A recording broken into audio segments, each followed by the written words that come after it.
we've been building a Barndominium style cabin for a family friend.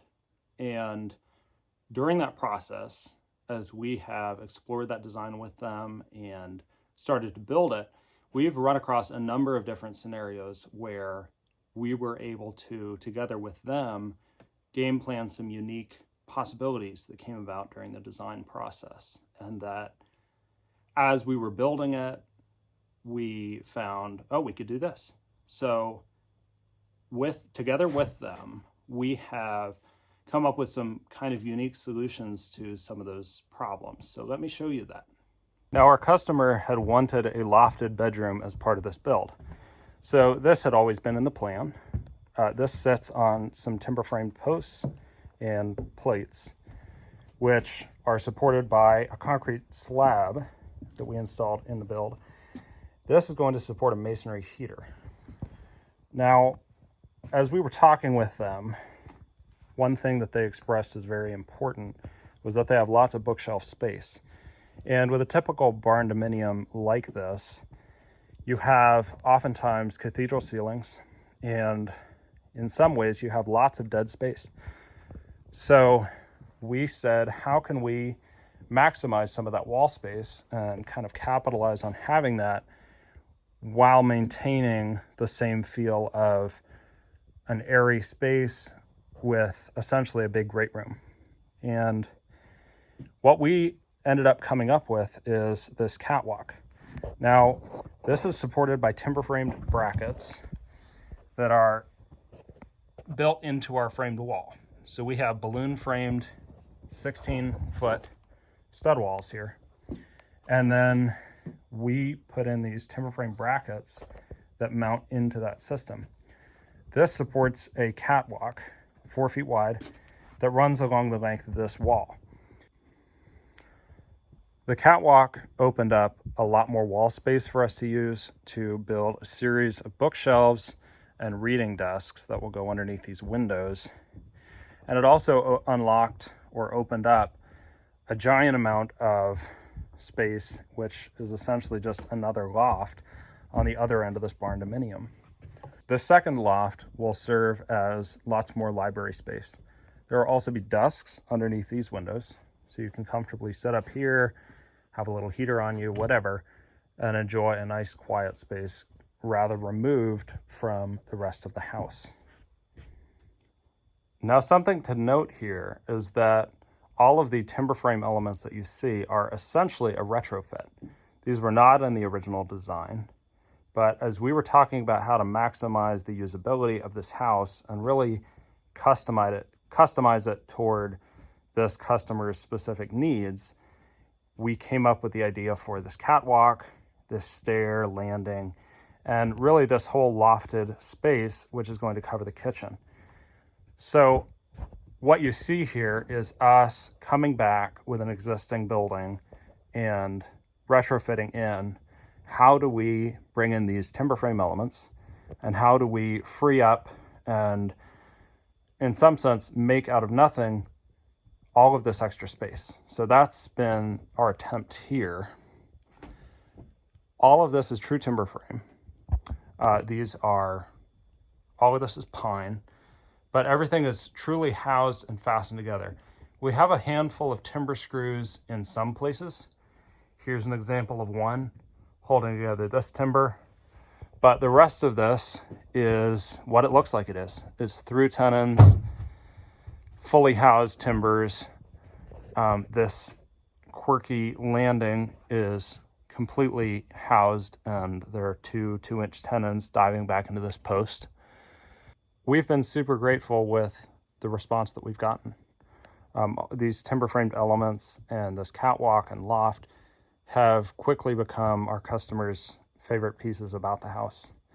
And so something else that they asked us to do was, now that we have this catwalk and we have all of this extra lofted space over top of their existing kitchen, or what was going to be their kitchen in the fixed design, is there a way that we can do another almost fire escape egress off of the loft?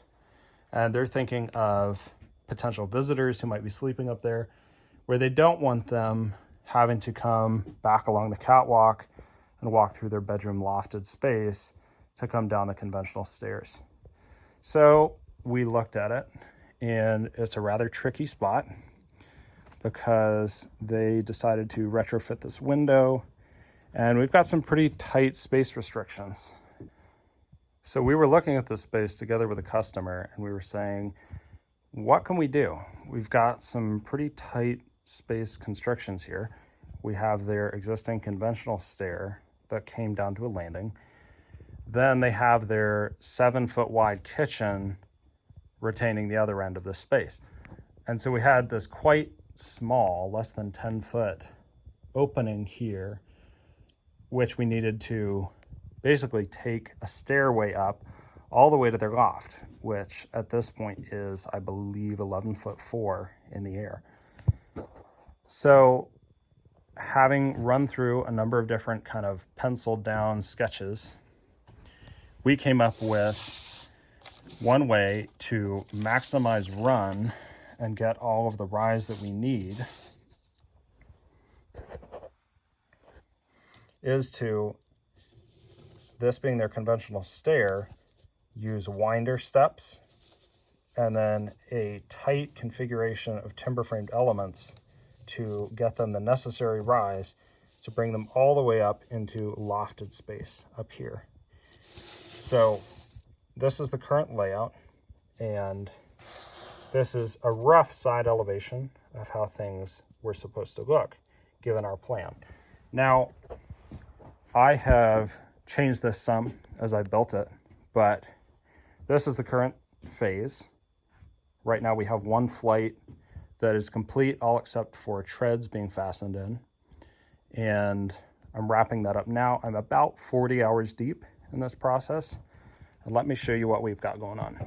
So right away, we're starting out with 6x6 posts holding up our stair. And those go up to a 6x8 top plate that runs over and is housed and mortised into our existing timber frame for their kitchen. Over here, we used a skew joint with an 1.5 wide tenon going into this post. And then in addition to that joint, there's not just all the lap of that tenon, but this is fully housed 1.5 deep into this post. Then our posts both go all the way to the floor. This one had to notch around the existing landing, but then they are holding up these 3x12 stringers. And these stringers as well are housed into the plates and posts. And so all of these joints are, here again, we've got an example of a timber screw behind this peg. But you can see there's a mechanical connection with the wood here. So again, this is true timber frame where we're relying on the mechanics of the wood and joinery fitting everything together for our strength. All of these tenons are 2 inches wide. We didn't do anything smaller than that on this. From the post, then we have 4x6 risers coming up, which will get treads fastened to them down the road. These are again housed and mortised into the posts, and then housed and mortised into these stringers. So we'll walk up this flight, another winder, step out onto the future landing, which is pretty soon going to get decking, and then I'll be building the next flight, which from here is going to take us up into the loft. Next project for me is to slowly finish up the second flight of steps, taking time to really nail that, and then probably get this landing decked, things like that, get these steps squared away. A future project down the road is going to be a masonry heater back where that wood stove currently is, so stay tuned for that. Thanks for watching.